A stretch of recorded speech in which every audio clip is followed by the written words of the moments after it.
యాకోబుని దేవుడు ఏర్పరచుకొని క్షేమంగా ఉంచాలని దేవుడి సంతోషం, అతన్ని సంతోషంగా ఉంచాలని దేవుని ఇష్టం, అతని పట్ల దేవుడు కార్యం చేయాలని. అరే, బయటికి వెళ్ళక ముందే పరలోకాన్ని చూపిస్తున్నాడండి. మొట్టమొదటిగా భూమి మీద ఉండి పరలోకాన్ని దర్శనాన్ని చూసిన మంచి భక్తుడండి ఆయన.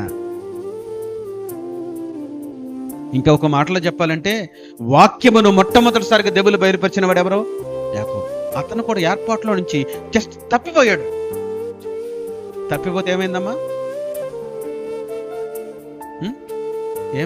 తిండి దొరికింది, నో డౌట్. చక్కటి తిండి, మంచి పిల్లలు, మంచి వస్త్రం, మాంగారు ఇల్లు, అంత బాగానే ఉంది, అంత బాగానే ఉంది. 20 సంవత్సరాల తర్వాత అర్థమైంది బతికేంటో. ఎక్కడి నుంచి జారిపోయాడు, మరలా తిరిగి వచ్చాడు. మరలా తిరిగి వస్తే మరలా కోల్పోయిన వైభవం అంతా దేవుడు ఇచ్చేశాడు. Praise the lord. ఎంతటి ఆశీర్వాదం ఇచ్చాడు తెలుసా?